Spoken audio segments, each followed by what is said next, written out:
Well, hello everybody. Welcome once again to the LitRPG Audiobook Podcast. I am Ray. Today I will be reviewing some classic and more up-to-date LitRPG audiobooks for you. Today I'm going to be beginning with Neverfall, Mark of the Hero, a Gamelit RPG series by C. Wintertide. That's who wrote that. Narrated by Tim McKiernan. Man, I'm Scott-Irish and I can't even talk right now. And the book length is 11 hours and 57 minutes. Okay. This isn't turn-based combat, which is good news in some ways. He gave them a tight smile. It means we can attack the hell out of it without having to wait for our turn. But it also means that the King Rat doesn't have to wait either. Mac, did it have any weaknesses? Strength or special attacks? Mac rubbed his beard as he strove to remember what he saw.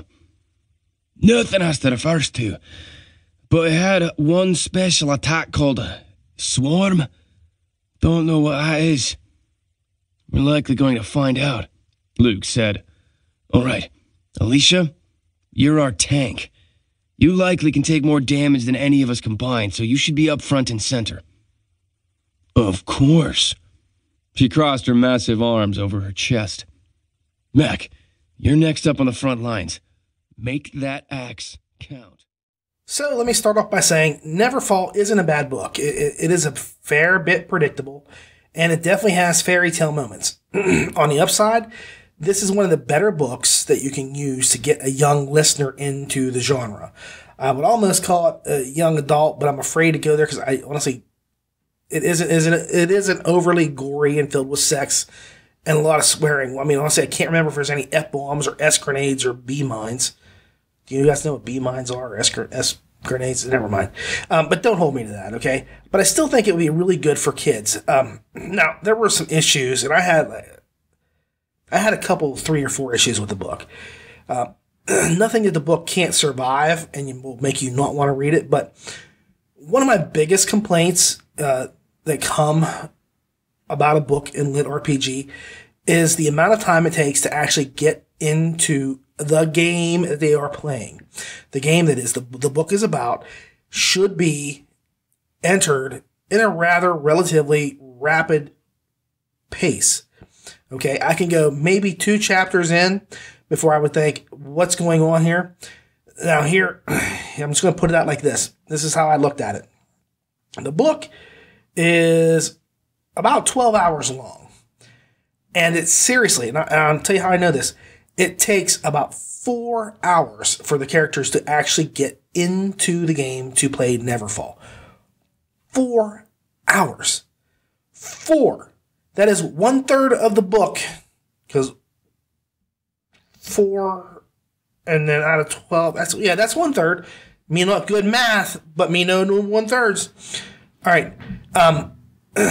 1/3 of the book is just setup. And it's just, I don't know. That is literally 4 hours is half the length of most LitRPG books. Okay, just for example, James Hunter's Rogue Dungeon is 7 hours and 41 minutes long. And I say this all the time. Setup is fine. I will always read a book and for setup. I think you need to have things set up. I think you need to know what's going on. But it shouldn't take more than 1 or 2 chapters to get the characters into the darn game. No more than that. I don't really care, about a lot of stuff that happens in the real world. My interest, and unless that real world is going to play a heavy part, is going to be in the game world. That's where my interest is going to be. 4 hours. I know this because I got out of my car right as they were about to enter the game world, and it had like 8 hours and 2 minutes left. Okay. 4 hours is way too long. Okay. Again, I don't care what happens in the real world. Okay. The real world is boring. I live in the real world. I don't need to know all of the details. You can say there's a relative dying, the family's broke, there's any other typical trope that in this genre that comes up. You can say any of that in 1 chapter. One and done. 1 chapter and then you're in the game. If you really want to dole out all that info because you need to, do it in the flashback. do it in the flashback. You get like, so many parts of the game in there, and then you remember back when your mom was cacking up blood, or as you're about to go and attack the big berserker, you think, my dad was never there, and this guy looks like a big role model for me. I wish he was my papa. Whatever it is, you do that sort of thing in the flashback, and then you move on into the game, and in that way you dole out the information piecemeal and get the reader interested in what's going on, rather than, and I'm serious, after a little while, I was like, are they even going to play this game? Because, I didn't realize how long the book was. I didn't realize it was 12 hours. And like I said, I know I had been listening to that book for at least 4 hours because I had been driving all day doing things, going different places. And it was 2 hours here, 2 hours there. And I was 4 hours in from when I started it. And most books, like I say, I'd have been over halfway done. If it was Rogue Dungeon, I'm halfway through. Not the case. It bugs me. It bugs me. It bugs me. It bugs me. 4 hours to get into it is crazy. Get into the action as soon as you can. Like I say, if you need to backtrack. But don't take forever to do it. Okay? So here's the rundown.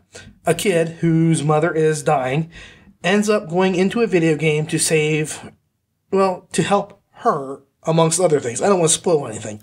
But honestly, if you don't know half the mysteries that are popping up in the game, then you're not paying attention, or I should say in the book, okay? Because everything here is pretty predictable. I literally had never any questions or doubts as to what was going to happen, because as much as I like to think I'm a super genius, I know I'm not all that smart. And I'm pretty good with mysteries, but I pretty much said I know who the kid is, and I know how they're going to get into the game, and I mean, it was just like 1, 2, 3, 4, 5, click, click, click, click, click. All the tumblers were in place and the door open.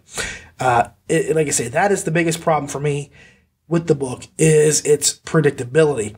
I would say some people might say that the characters are a little flat, and there is some flatness to the characters. There's maybe not a lot of depth to them, but I mean, if you want to compare depth, I have another book I'm reviewing later in the show.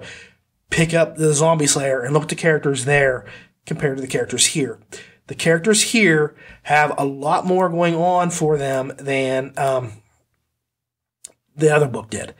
All right, there's just a lot more happening here.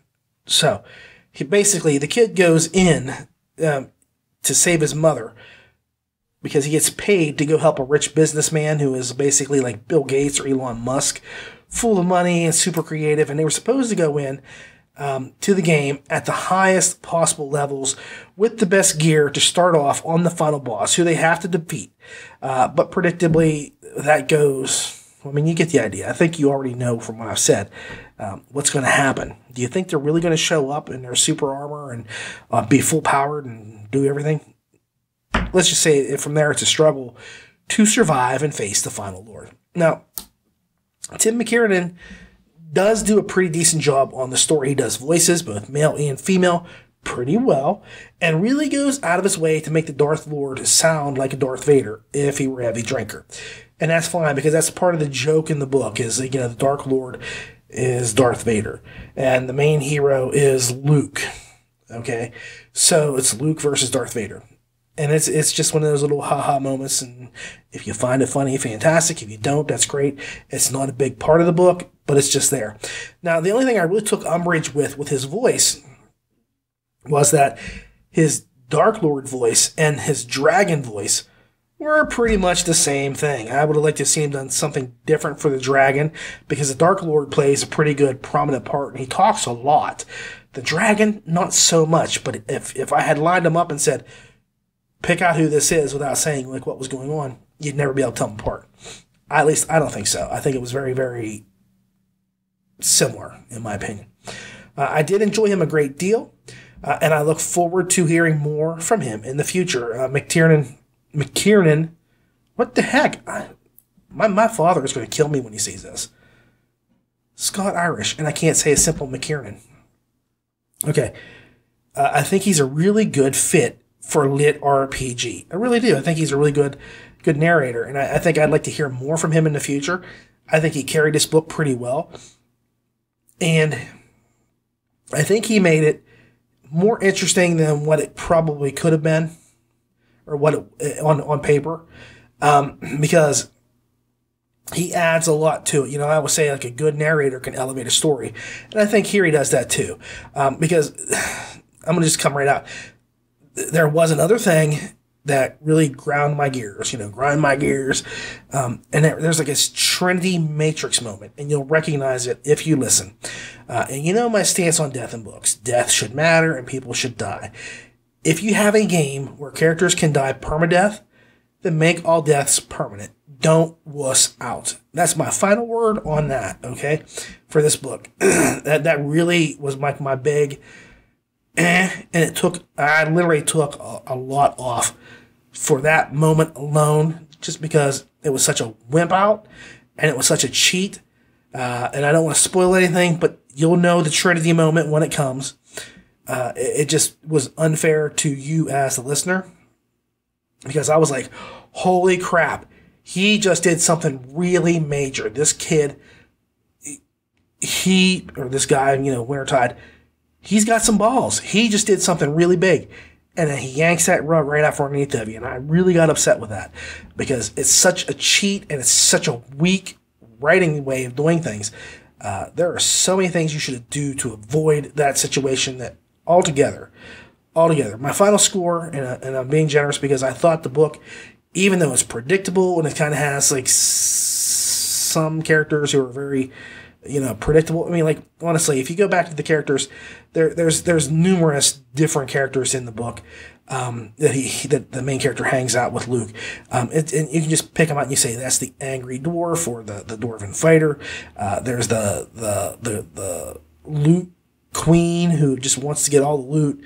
And then there's this pacifist, which I don't understand this at all, but the guy goes into video games and then does not kill anything. I don't know how he levels up. Unless he just levels by a grouping with people, but he won't kill anything. Even in the point where he is about to die a true death from a monster, he refuses to hurt the monster. Now, I'm all for morals, ethics, and that sort of thing. I think having yourself a fantastic guideline to live by is amazing, and if you can do that, God bless you. But in a video game, it's really stupid to let yourself get killed because you don't want to hurt something that's not real, but you can totally die. So, the characters, they're out there. You can say they're one-dimensional or they're a little flat. I didn't think it was that bad. Honestly, I think they were a little bit they were silhouettes more of anything, of certain things. Rather than fully fleshed out. I think they could get there. Probably by the next book they'll get there. But the story is good. It's not bad. Like I say, I think this will be a really good book for young adults to get into.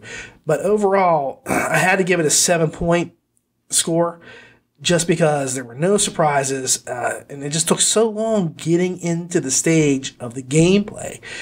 Seriously, I've had relationships that didn't last 2 hours. Just didn't. And this book took 4 to get there. So in spite of the cons, I think that it would be a good book to have kids listen to.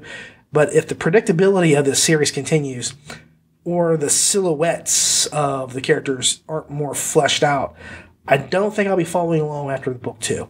I'm going to give it one more shot. Hopefully things will improve a little bit.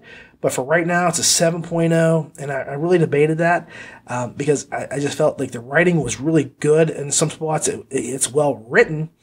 It just kind of has like a very, I don't know, like I say, you just kind of know what's going to happen before it happens kind of thing going on for it. And like I say, for kids who haven't read this sort of stuff a million times, that's great. That's great.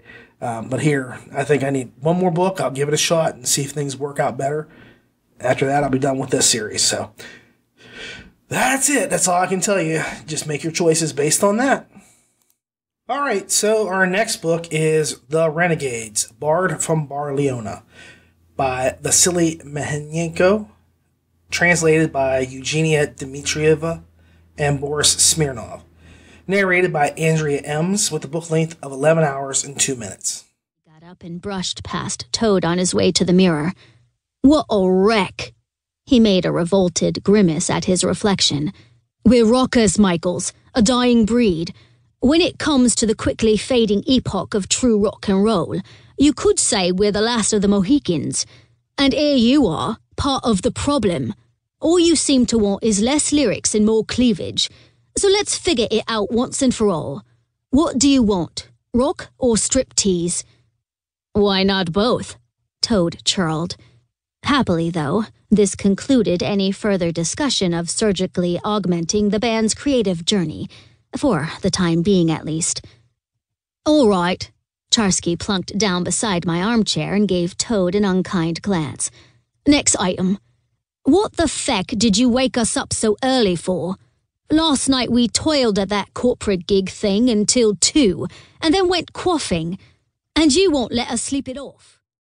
All right, so I'm going to come clean here. I'm going to just be right up front and honest with you. I've had this book for a long while now, and I've been kind of struggling to get through it. This is one of those cases where the narrator grated on me so badly that I had to get back and away from the story, to a point where I could not even enjoy the tale at all.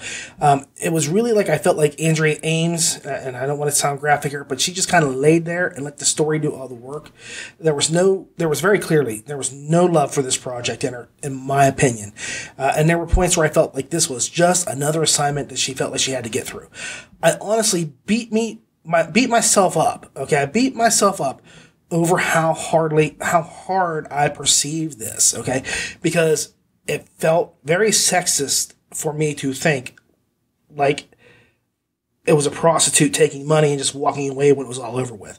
But then I thought I would have felt the same way if it had been a guy, because I would have just compared his performance to Richard Gere in American Gigolo, or maybe more like Deuce Bigalow, but you get the idea. This was a project that just did not seem to have love emanating from it. It was just kind of like, let's get this over with. Let's just do this. And no kissing. No kissing. It's all from here down. This is for me. This is for me.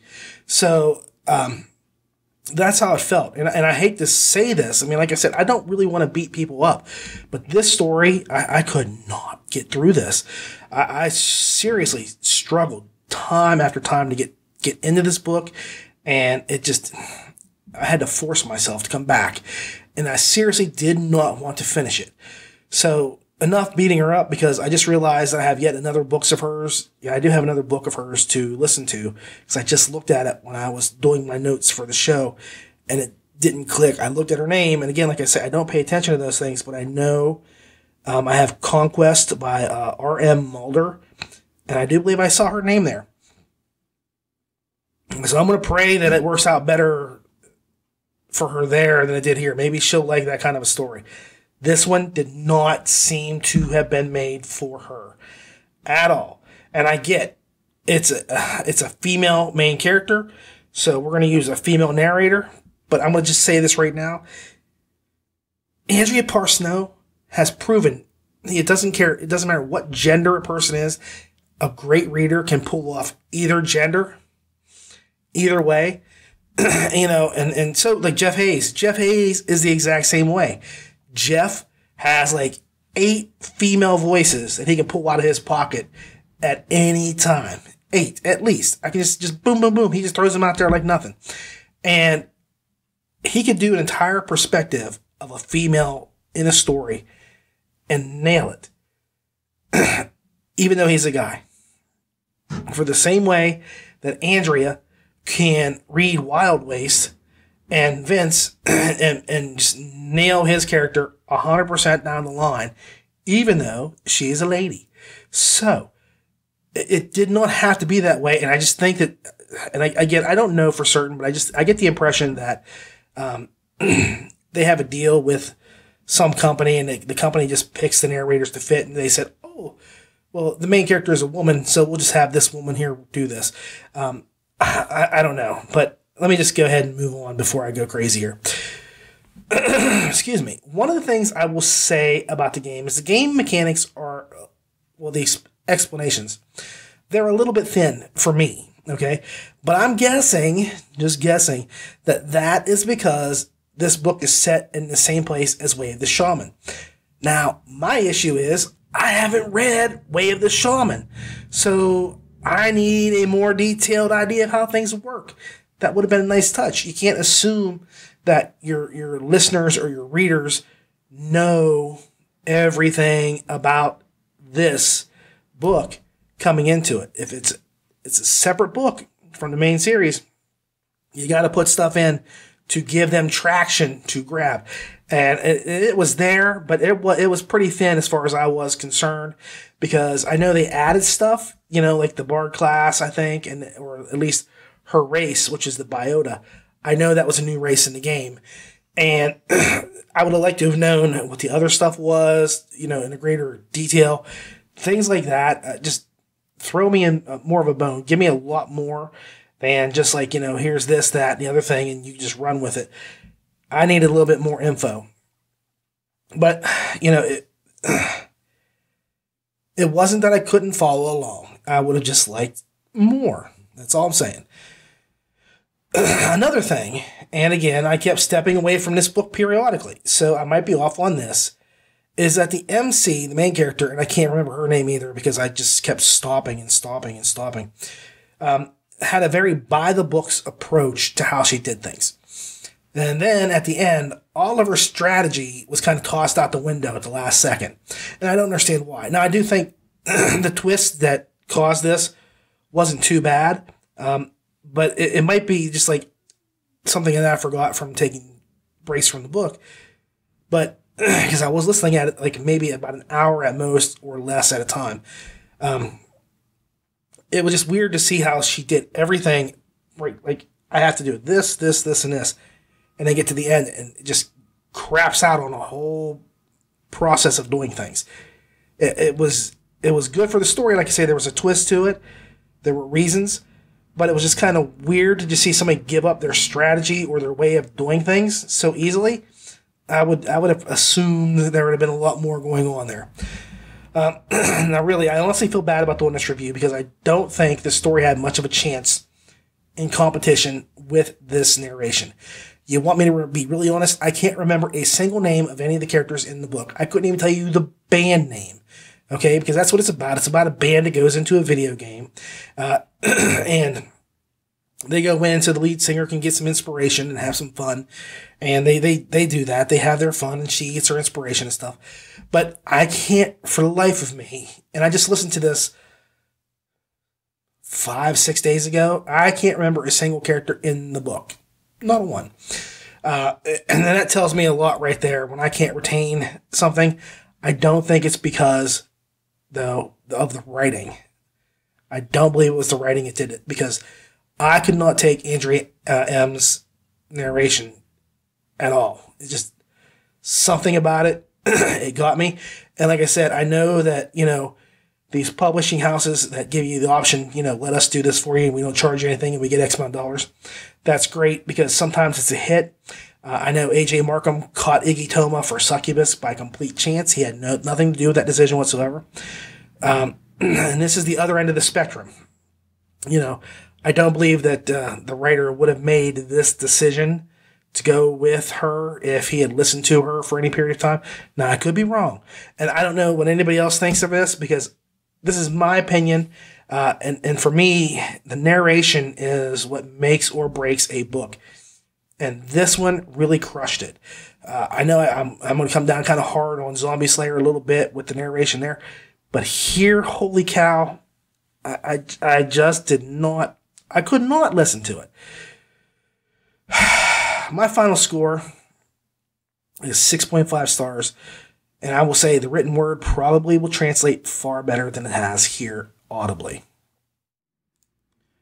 Well, okay, next up is the book Zombie Slayer, a LitRPG Audiobook Apocalypse by Cameron Milan, narrated by Steve McCutcheon, with a book length of 7 hours and 52 minutes. The day slowly passed.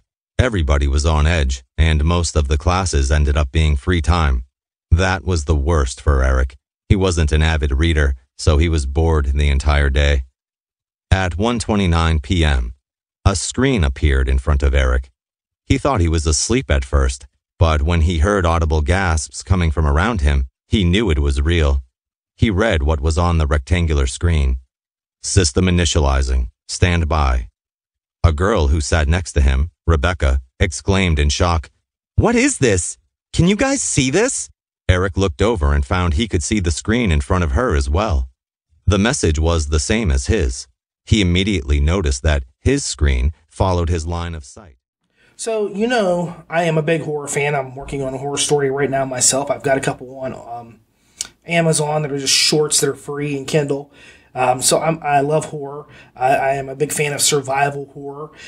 So anytime I get a chance to get something, and of course, if you ever look up anything that I've done in the horror world, you'll see, like, if you go to anything that my username is Zombie Dude 1313.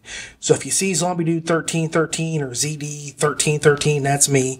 That's because I like zombies. I was weaned on the Night of the Living Dead. I'll never forget the night I watched that movie with my aunt and uncle and my cousin. We were at their home, so of course I had to be in a strange place. It had to be incredibly dark. It was raining outside, and we watched the original Night of the Living Dead. And you gotta realize I was just a wee lad at that time, and it freaked my Aunt Donna out so much because I was sleeping on the couch downstairs that she continually, the whole night, would come downstairs and check the doors and make sure the doors were locked and check the windows. And it scared me because I was like, holy crap, if she's afraid there's zombies going to be getting into the house, well, they might be real. So, like, for the whole night, I did not sleep. I was up, I was awake, and all I could think of was, any second now, I'm going to hear, this thump, thump, thump on the door, and zombies are going to be coming in and biting my behind, and I'm done. That's all over for Big Ray, right? Okay? So, I don't know why, but it made me fall in love with zombies. They're coming to get you, Barbara. They're coming to get you, Barbara. I have memorabilia from the movie. I mean, I grew up and lived near Pittsburgh, so I've got signatures and pictures and things like that. Even the remake in 1990, Pat Tallman, I've got an autographed picture of her holding a shotgun.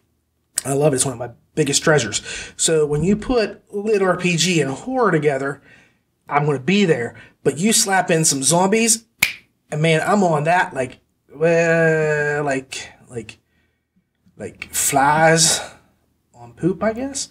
Because they don't really like honey, but they love poop.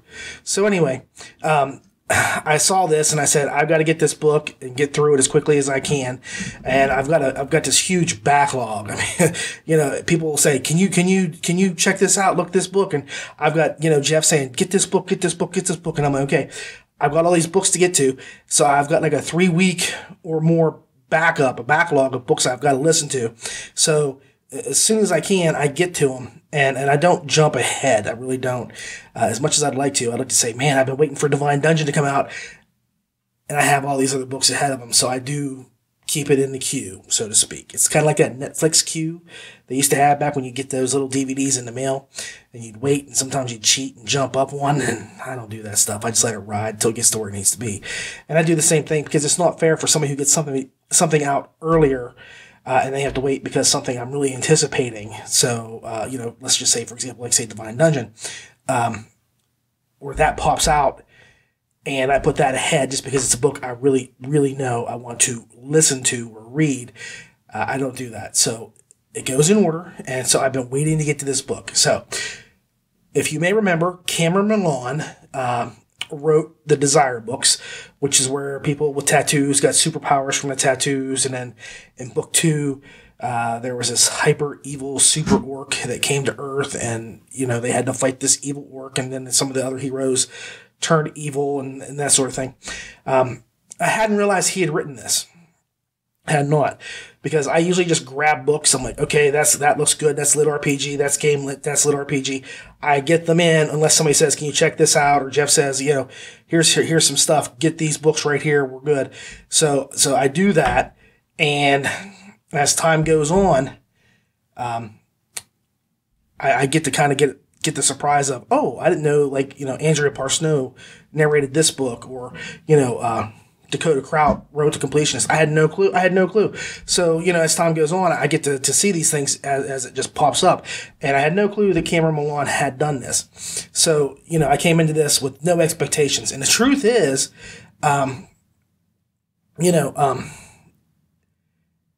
with this book, as I did things, I knew it was Cameron Milan by the second chapter, because I just clicked it on and just listened to it, and I always kind of just skipped the first, "This is Audible," and it says Zombie Slayer, a LitRPG Apocalypse by, I don't listen to that. I just go right into the chapter 1, because I don't have time for all that, ain't got time for that. So I go into it, and, like I say, I tend to notice the books, if they are by authors that I know or by narrators, so like Jeff Hayes or Soundbooth Theater, Dave Wilmarth, Andrea Parsnow, Luke Daniels, James Hunter, Charles Dean. Those books I recognize or I'm anticipating. So I know those ones are coming out. But, smaller books or new people, I don't pay attention until afterwards because I want to keep an open mind. So with this one, I was kind of shocked. And I was like, wait, I know this writing style. I know it really, really well because I've reviewed 2 of his books. And I know basically how this guy writes. And so I said, it's Cameron Milan. And I went back and checked. I did cheat just to make sure I wasn't, crazy. And sure enough, it was him. So kudos for me for picking up his writing style, I guess. But like I say, for the most part, I do blind grabs. And as an example, I just reviewed like Advent.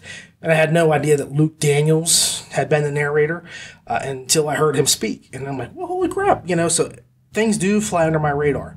But, I even though here I've read several of Cameron Milan's books, I don't go out of my way to look for him. Okay, I'm not saying anything negative. It's just he's not like clobbered me with amazingness so far. I've read his books, and I've read 2 of them.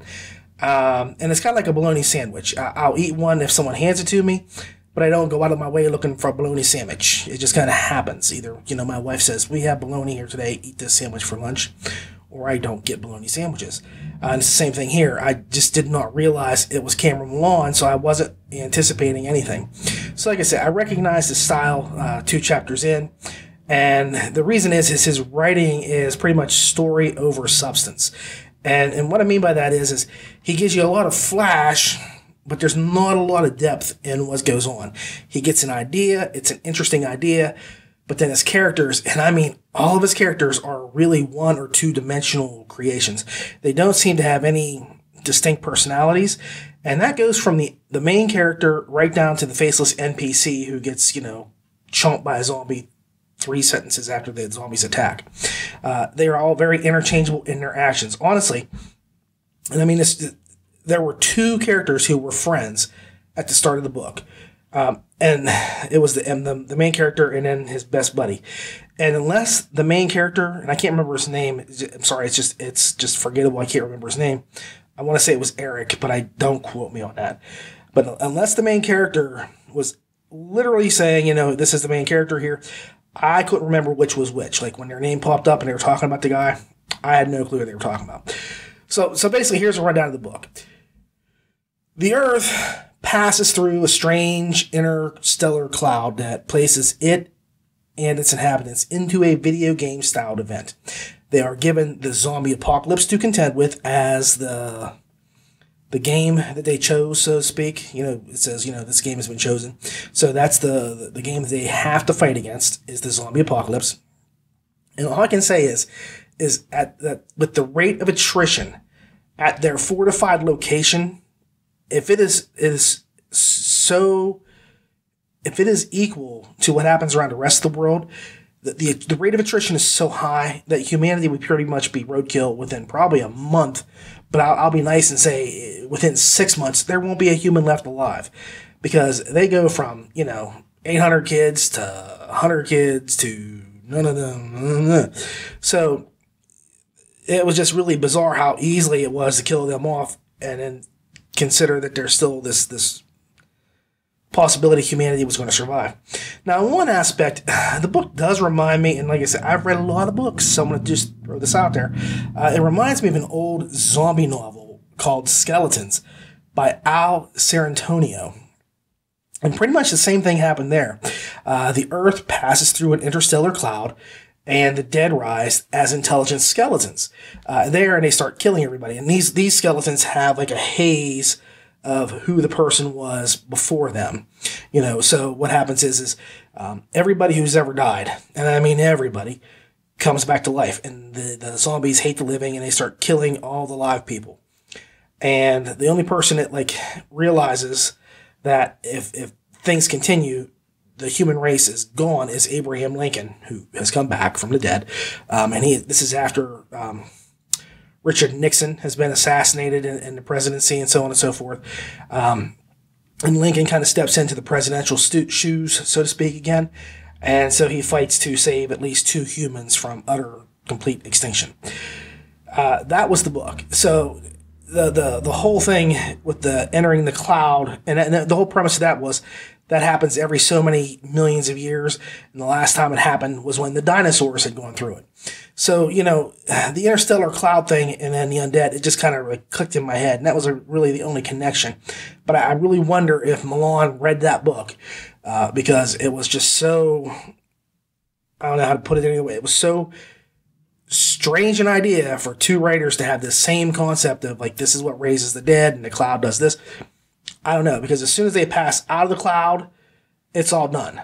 And that's on both books. So the way it worked was, I just kind of suspected he kind of got this idea from it, which is fine because it's a good book.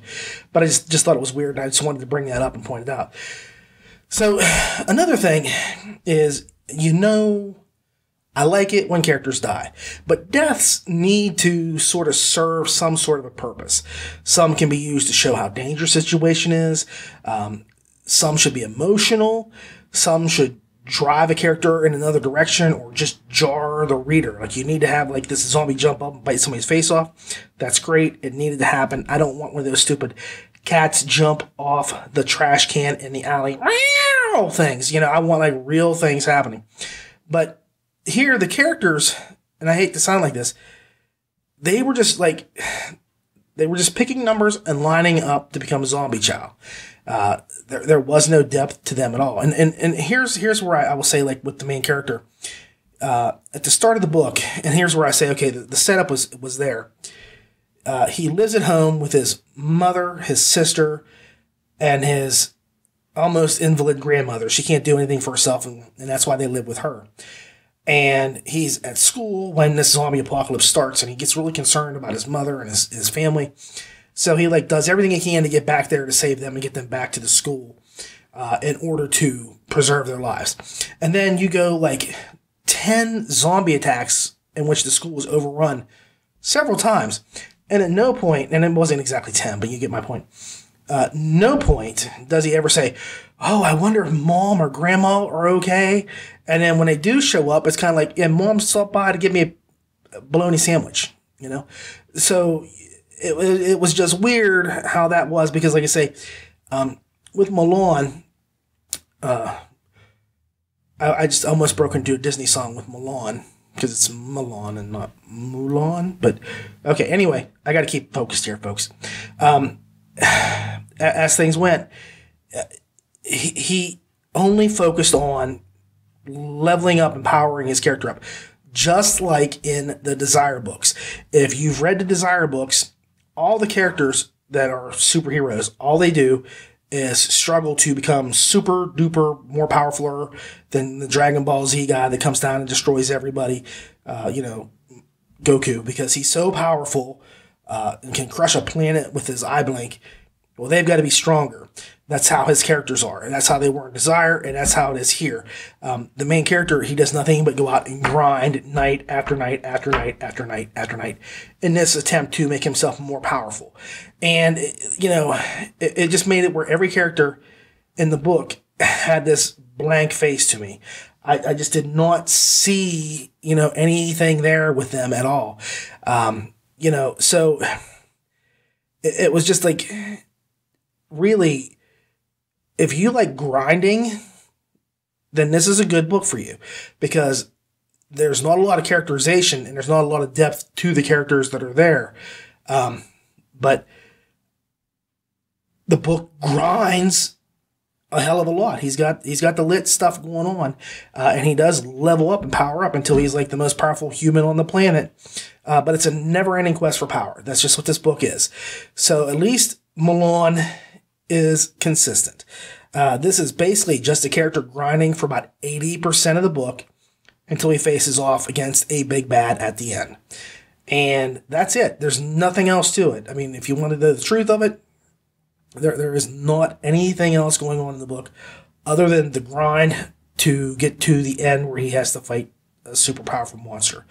And he's really good with beating monsters who are like way up in his levels. He can figure stuff out and do things, which is fine. It seems like every LitRPG book you read, the characters are fighting something it's 5 times their level and they still win. So I have no problem with that. And this is a one character kind of thing. And I will say this. In his defense, I like solo characters. I do. He just kind of ran into an issue with there wasn't a lot other than for the solo character to get out and deal with.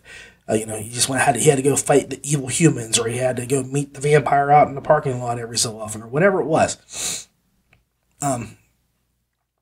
That's it. I like the solo aspect of it a lot. I just wish he could have given the character a little bit more depth. And I think that's what, and like I said, I think Milan could become like a really, really, really good writer if he would step back away from the story and focused on the characters for a little bit. Give them motivations, give them, backstories that are interesting, give them emotions that are real, and so on and so forth, because there were scenes in the story where, they were recounting how somebody got killed in a shop, and it was just literally, there was no emotion to it. And of course, I'm going to say why. I think part of it is the narration by Steve McCutcheon. His narration is really stilted and utterly lifeless. Lately I've been saying, a hell of a lot. I've been saying that people were middle of the pack narrators, and I don't think this fellow makes it that far. And I don't want to be rude or destroy somebody, but I'm going to have to be honest with you. I did not enjoy listening to him, and it was not because he did not speak clearly or speak intelligently, but there was no emotion to his story whatsoever. He threw out a couple of voices here and there, but it was not really where I said, okay, these are very distinctive. Every character there, to be fair about it, was so two-dimensional, he could have used the same voice for 5 people and you wouldn't have noticed, because who the hell were they talking anyway? I think if you had the book in front of you and we're looking at names and you had that right there the whole time and you could go back and refer, you might be able to say, okay, I can follow who these people are. Here, it's just a swirl of voice replacing, one person after another. And it was so stilted. And there were parts of the books that repeated. Very short lines. And his reading his reading's as good as my son in high school when he reads to his brothers at night. Okay, and that ain't stellar, but it ain't bad. The kids, they'll cry. My kids will cry and ask that we play heavy metal music to put them to sleep rather than have my son read them anymore. And that's not true. That they actually ask for death metal. And I told them that we live in a funeral home, so all metal played here is death metal. And that kind of mollified them, I guess, a little bit. But yeah, I'm not a fan of his at all. Really not. And I don't want to be like Johnny Dangerously and say, you bore me. But me having a hard time talking now. He did. He just kind of just drained the life out of that story for me. And I think a better narrator could have carried that story a little bit further, could have added some depth with his characterizations. But I didn't enjoy McCutcheon much at all in this. It was just kind of meh. So my final score is 6 stars. 6 stars. Okay, I'm sorry, but weak characters, muddled narration made this pretty unfun. As much as I like zombies and horror and scary stuff, and there were neat new zombies in here and all that, I just did not enjoy this book much more than I did Desire. And I'm pretty much done with that series. Okay, so 6 stars is the best I could come up with. So, I think today it was kind of a sad day because I think I've kind of like really struggled to get through a couple of these books, which, like I said, all of them were readable. Well, not all of them. I couldn't listen to the Bard, but they were all, lower scoring books, and it had nothing to do with like my choice of doing that, putting them all together. It just kind of fell into, this is where I'm listening to right now, and this is where we're going. So I just needed to say, let's do something different. And I know I've done a lot of Is It Lit books lately. I've done a lot more than What Else Have They Done? So here is my What Else Have They Done segment. Today I'm going to focus on Terry Ervin II, who writes one of my favorite Gamelit series, the Monsters, Maces, and Magic series. He just did Betrayal and Guild. Those were his newest ones in that series, and I really do enjoy it a lot. Today I'm going to focus on something else. It's kind of got a fantasy bent to it, to a certain extent. It is called Flank Hawk, and it is, of course, written by Terry W. Ervin II, narrated by Michael A. Slusser. Michael A. Slusser. There we go. With a book length of 13 hours and 25 minutes. Waiting's over, warned Road Toad. Looking to where he pointed, I spotted a small bunch of zombies, no more than 7 in each group. Spaced at least 5 yards apart and seemingly in haphazard order, dozens of these mini-hordes emerged from the woods. Heedless of the diving dragons, they shambled toward the trench line and earthen mound defenses. "They've got timber to span the trench," I said. 2 zombies in each group carried paired 8-inch diameter logs lashed together. More and more scattered groups of zombies followed on the heels of the first wave. "They're serious." When the zombies had covered 200 yards, one of the red dragons swept down upon them. The serpent cavalryman hunched low against his mount. The rear-facing rider leaned hard against his heavy crossbow, mounted on a squat tripod held in place by broad leather tracings. The dragon smashed and scattered one zombie bunch with its tail while breathing a jet of flames. So, I mean, honestly, Terry Ervin is just crushing it for me. I started out in a LitRPG series, a story of his called Outpost, and I just adored the book. I loved it. And then I read his novel, Relic Hunter, and I was amazed just how flexible his storytelling chops really were. And now he hit me with this fantasy novel that deals with undead and Nazi planes and tanks. Well, what? Who the heck thinks this stuff up? I'll tell you who. Terry Ervin II. Anyway, I must say his imagination must be fueled by Tolkien's sweat, Willy Wonka's blood, and Clint Eastwood's attitude. It is a crazy mix, to be certain, but it's a combination that makes for some amazing possibilities. I really do enjoy Ervin a lot, and his Relic Hunter series was one that I debated, should I do this one or should I do this one? And to be frank with you, I really enjoy the Relic Hunter. I don't want you to even think that I don't.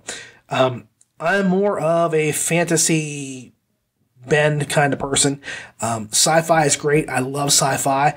But if you said read this book or this book, and this is a fantasy book and this is a sci-fi book, and they're of equal skill and talent and style, I'm going to go for the fantasy every time. So I had to just kind of go this way. So now here's the deal. Flank Hawk. He's an everyman, not a hulking hero or deadly warrior. He's just kind of a guy swept up in circumstances that sweep him away from the life he would prefer. Still, he makes do with a lot and manages to actually become someone of consequence. In this case, history isn't repeating itself so much as, how would you put it, reinventing itself. Fantasy and science begin to gel together, leaving the world a far different place than it had been before. Flankhawk has the honor of being the one who has to bear the responsibility of stopping this massive war. And this is where I want to say the creativity really comes out here. It really does. I think that it reminds me of Van Stry's book, and I can't think of the name of the series right now, and I'm sorry for that. But and it's not Portals to Infinity, I don't think. But it's where a guy from the military ends up with his superior crashing into this other world, and they have responsibility. They get magic and things like that. They do a lot of different things over there. This kind of has that kind of a feel because there was it was actually in the future for them, but with magic involved. It's the mix of magic and science, like Thundar. If you ever watched Thundar the Barbarian, as a kid, Thundar was like awesome because it was Conan mixed with like weird Gamma World apocalypse stuff. Super science and fantasy, super science and magic meet. And that was it. And this reminds me a lot of that in some ways because you just don't have panzers, blowing people up and then, magic flying around. The one thing I did have a little issue with was the character of Lily. And Flankhawk is there to help and protect her. And there was literally no sexual tension between them at all. Now, I would have liked to have seen some interest or some spark. Because if you consider Flankhawk has been celibate for more than a while, it is more than likely that he might do something, some initiating of something with her. He might be more than, he might be interested just for one night, if nothing else. Even if he was pious and holy, he would still be moved when she was undressed. So, he could do things, but it just seemed a little bit unbelievable to me that there was no hint, no spark, nothing there for either of them to like find some common ground for a little bit even just to say like, I respect this person. I like that person. I think that we could do maybe something later on. There wasn't that, but that's just like a niggling little stupid thing that was in my head as I read this. Okay. Because aside from that, the action makes this book worth it. It really does. But then you have the characterization and the whole concept of fighting orcs and zombies and panzers all at the same time. It's really good stuff. Michael A. Slusner does the narration, and I'm very glad to see that Ervin rotates his readers out for various, series. And by readers, I mean narrators. This man reads the story. This gives each story its own tone. Because, each book needs its own voice. It's kind of like covers. I think to make yourself distinctive, your cover of your one series should stand out as this series only. And the next cover for the other series should just be, so you can look at them and say, I know that is this series, like this is Flankhawk, this is Mazes, Magic and Monsters, or, however it goes. And there's no question, you pick out these things, you've got them nailed down. And, it should stand out. And it's the same thing with the narrators. I do like when you have some variety, but if you've got a really good narrator and you're happy with them, stick with them. That's what I say. But I do like that he rotates it because it gives each book its own flavor, its own character. And Slusser comes in as a favorite of mine. I haven't heard him prior, but I really enjoyed his work and his voice and the emotions that he provided to each of the characters. Now, I never noticed any sound issues, and I felt that I could happily listen to him for another few novels. So, there it is. The book is solid and interesting. It's entertaining. Don't miss out. And like I say, this is just my way of saying, check this book out. Check out this series. There's more out there than LitRPG from some of our writers. If you look at what Blaze Corvin and but William Moran did with the Veilverse, it really, Rand is into that cultivating the Usha stuff in that book, and it's incredible. It's amazing, but it's not very lit RPG. I mean, you could call it that, you could slot it in there, but you don't have that lit feel as much. And the same thing with Asgard Awakening. It's lit, but it's a further side from lit. And I think that everybody deserves to take a break. Like James Hunter has his Yancey Lazarus series, which I really love. I love Yancey Lazarus. Domino Finn has his urban, fantasy novel out there, and it's not going to come to my head right now. I'm so sorry, Domino. I apologize. I will do a What Else Have They Done for your books soon. But the fact of the matter is, everybody out there should look into, if you like this guy's writing, like I said, I really enjoyed, the fantasy world of MMM. And so I did go out and get the other books just because they're so awesome and they're so fun. And I think you would really enjoy this. And again, I do not give a score here. This is just for a heads up for you all in the community to kind of get a flavor for something new and different. So this is up to you. If you really want to see what the score is, go check it out. It's going to be good. But it's more important to check the book out more than anything. And if you like MMM and you like this, check out his other stuff. He's got Relic Hunter, and there's other books too that he has done. They're not all LitRPG, or I should say they're not all Gamelit, but you would have a heck of a good time reading them or listening to them. So go give them a look. And like I say, if you're an author out there and you've done LitRPG, but you've also done something else, and you think that I should do it, what else have they done for you? Let me know. I have no problem doing that. Again, narrators too. I have done, Jeff Hayes, he did the hit list. I've done that for him because I love that book, but it's not LitRPG. That was why I went into this, because you guys do things outside of the genre that deserves a look. It really does. I think I did, I can't remember who I did it for. Well, it was Andrea Parsnow or Harmon Cooper. I think it was Cooper, who I did it for. But the apocalyptic book, really good. So you need to go back and just say, just because it's not lit, I can't read this. No, this is what it's for. Broaden your horizons, broaden them. So enjoy this book. This series it's fun. You'll like it. I promise you will. And get out there and pick this up. Well, that's our show today. Thank you everyone for watching. I'd like to thank you so very much for doing so. I do appreciate it when you take the time to watch or listen to the show. If you would like to support the program, and I hope you do, I'd ask if you could to please like the LitRPG Podcast Facebook page or the YouTube page. We do have those. Or just share and like this video. That helps a lot too. It gets the message out there, so to speak. I sincerely hope that you've enjoyed our show. Please leave comments or suggestions in the section below, down there. That down there, Gilbert. And feel free to tell me whatever you think about the show. Doesn't matter what it is. You can tell me I suck or my haircut is really crappy. I will take the feedback to heart and try to do what I can to make things better next time around. I'd like to remind you that you can follow us on Facebook, Twitter, YouTube, iTunes, Google Play, and Stitcher. So remember, please leave a review for any book that you have listened to or read. Authors really depend on those reviews. Thank you very much, everyone, for the LitRPG Audiobook Podcast. I'm Ray. Keep listening.